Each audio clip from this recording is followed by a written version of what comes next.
Hey everyone, welcome to the Build Your English podcast, helping you speak with confidence when it matters. I'm Emma, and today we're talking about a very real problem, the gym versus the sofa. And I'm Jack. This is not a fitness episode. This is a decision episode. The gym is like, come be your best self. And the sofa is like, come be your soft self. Exactly. And the sofa doesn't shout, it whispers. It's very polite. It's like, you worked hard today. You deserve peace. And suddenly, your shoes are still on, but your soul is already under a blanket. The sofa has a marketing team. The gym has a plan. The sofa has feelings. And feelings are strong. Also, it's funny how we can be so confident in the morning. Like, after work, I'm going to the gym, no problem. And then after work, your body is like, actually, I am a different person now. Yes, morning you is a hero. Evening you is a tired raccoon looking for snacks. Evening you is not reading a schedule. And the battle happens in small moments, not in big moments. It happens when you stand up from your desk. It happens when you open your front door. It happens when you see the elevator. Speaking of elevators, the commute classroom also includes those tiny social moments, saying hi, making small talk, right? But today, the elevator is also where the gym bag gets heavy. The gym bag is like a little judge. It's quiet, but it's watching you. And if you leave it in the corner, it remembers. My gym bag has seen things. It has been ignored for weeks. It's like, oh, so we're decorative now. Okay, let's start simple. Jack, are you a gym person?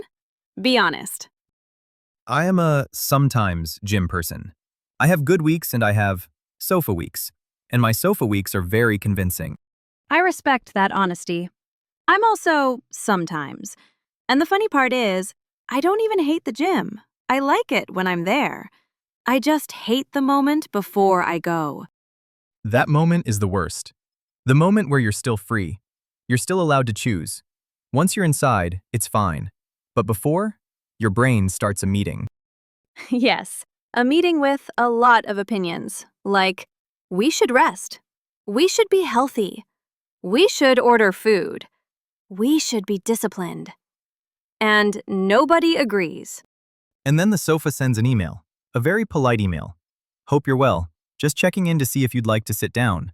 Haha. And you can't reply like a normal person.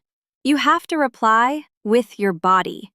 You either walk to the gym or you walk to the sofa. Let's talk about excuses, because excuses are creative. People think they are not creative, but excuses prove them wrong. True.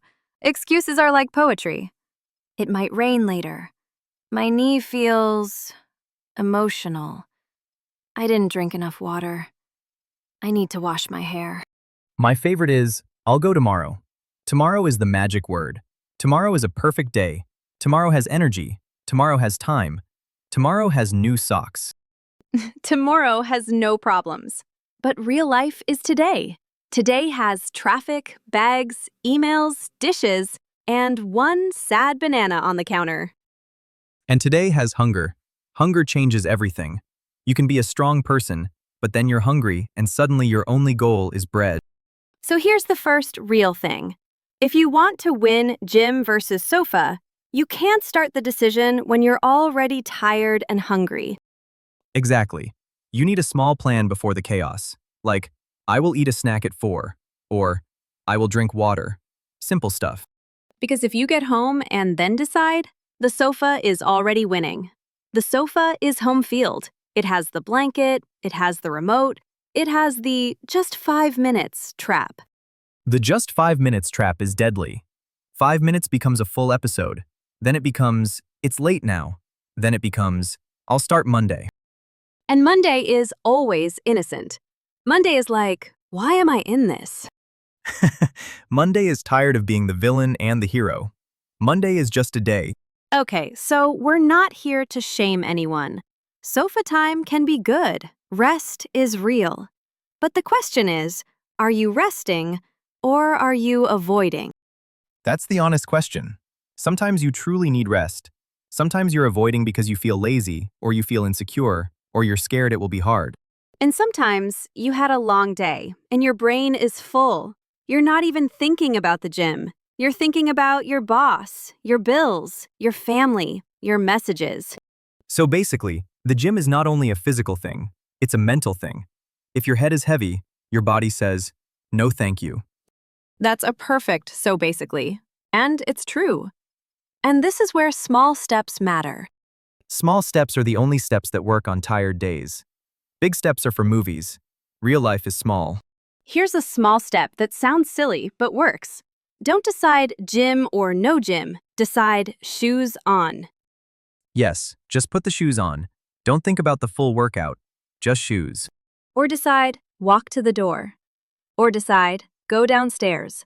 Or decide get on the bus. Your brain can handle one small action. Your brain can't handle a whole new lifestyle at 6:30 p.m. Exactly. And once you start moving, something changes. Not always, but often. Momentum helps. The gym is a place for momentum. The sofa is a place for sinking. It's like quicksand, but soft. Soft quicksand is the most accurate description of my couch. Same. And I love my couch. That's the problem. I don't hate it. If I hated my couch, I'd be in great shape.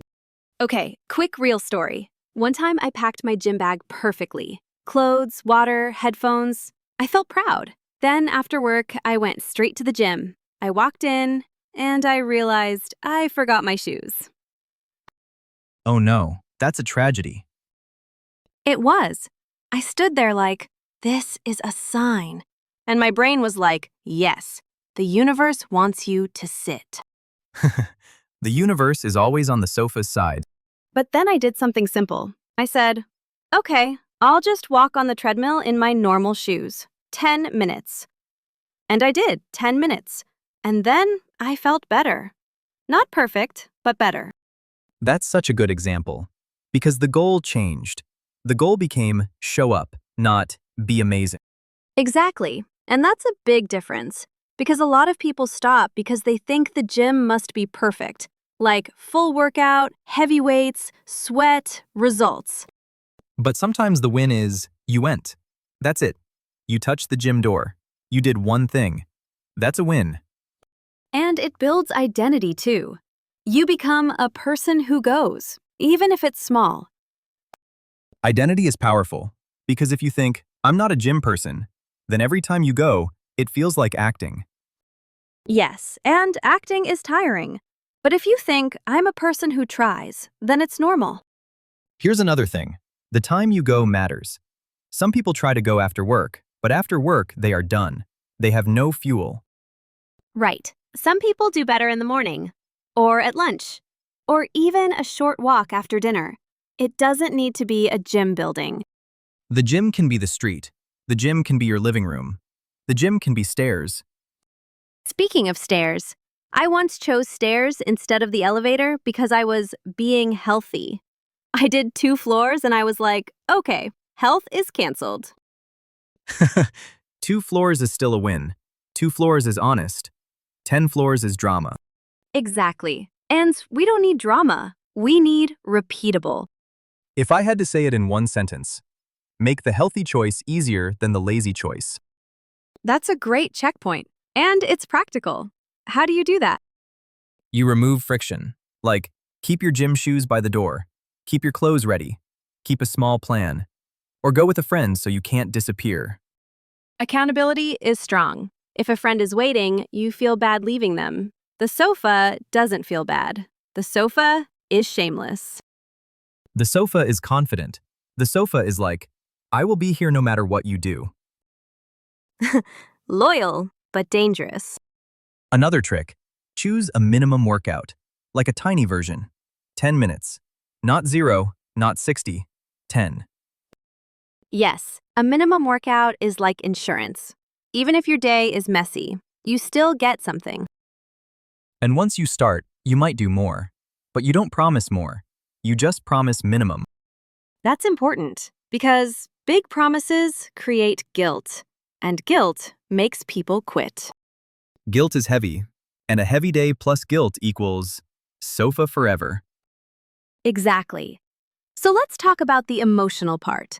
Sometimes the gym feels hard because you compare yourself to other people. Yes, you look around and everyone seems strong, fast, confident, and you feel small. But most of those people are also insecure. They just have a routine. Routine looks like confidence.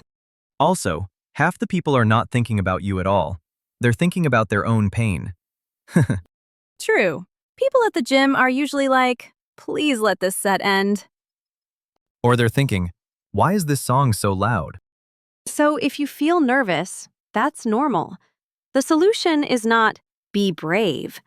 The solution is be small. Small goals, small time, small steps. And choose a place that feels comfortable. Not every gym has the same vibe. Some feel friendly, some feel like a competition. And some feel like a nightclub. Yes, lights, music, mirrors. It's like, welcome to the gym. Also, please perform. That's not for everyone. So pick what fits you. Okay, let's bring the commute back. Because the commute is where the decision starts. Yes, the decision is often made before you reach home. If you go home first, it's harder. If you go directly, it's easier. So the best strategy is, don't go home. Or if you go home, don't sit. The don't sit rule is powerful because once you sit, your brain says, we live here now. Your body merges with the sofa, like a transformer. And then you need a crane to stand up. So, if you go home, keep your shoes on. Keep your jacket on. Stay in outside mode. That's such a good tip. Outside mode helps you move. Also, food timing. If you're too hungry, you won't go. So snack before. A banana, yogurt, something simple. And water. Water is boring but real. Dehydration feels like laziness. Exactly. Sometimes you think you're lazy, but you're just thirsty. Okay, I want to talk about the perfect Monday trap again because it's everywhere. People say, I'll start on Monday. Monday is always far away in your head, even if it's tomorrow. Monday feels like a reset button. But the best reset button is a small action today, even 5 minutes. Right, because starting is the hardest part. Once you start, Monday loses power. And if you miss a day, you don't wait for a new week. You just return the next day. Returning is the real skill. The gym is not a test. It's a relationship. Some days you show up, some days you don't, but you come back. That's a really nice way to say it. And it removes the drama. We are anti-drama today. The sofa brings drama. We bring calm. Okay, quick gym versus sofa roleplay. You're the gym, I'm the sofa. Okay, Emma, come to the gym. You will feel strong. You will feel proud. You will sleep better. Jack, I am soft. I am warm. I have snacks. I have a blanket. I have one more episode.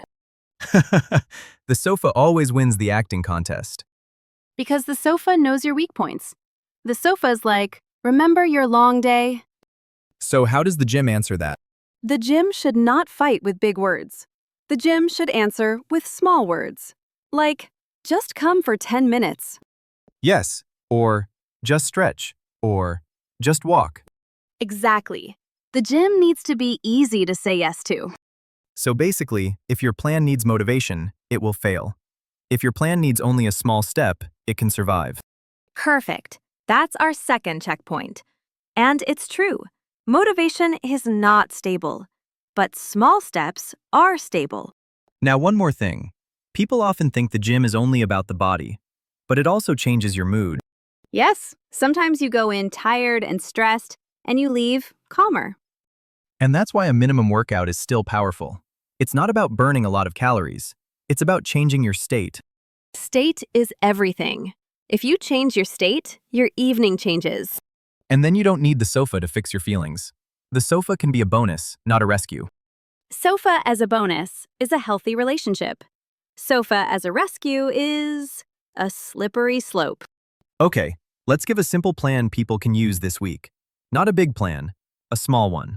Here's one. Choose 2 days. Only 2. Put them in your calendar, and on those days, your goal is show up for 10 minutes. That's it. 10 minutes. And if you do more, great. If you do 10, you still win. And on the other days, you can do a tiny thing. A walk, stairs, stretching, anything. Also, prepare one emergency plan for sofa days. Like, if I don't go, I will still do 5 minutes at home.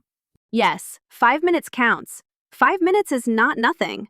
People love all or nothing, but all or nothing is a trap. Real progress is something.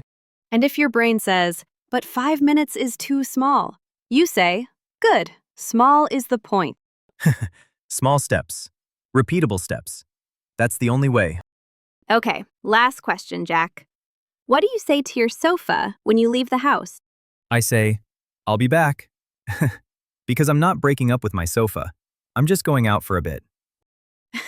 That's the healthiest line today. You don't need to hate comfort. You just need to choose comfort at the right time. Exactly. Go do the small, hard thing, then come back and enjoy the soft thing with peace. Thanks for listening, everyone. See you next time. And next time, we might talk about another modern battle.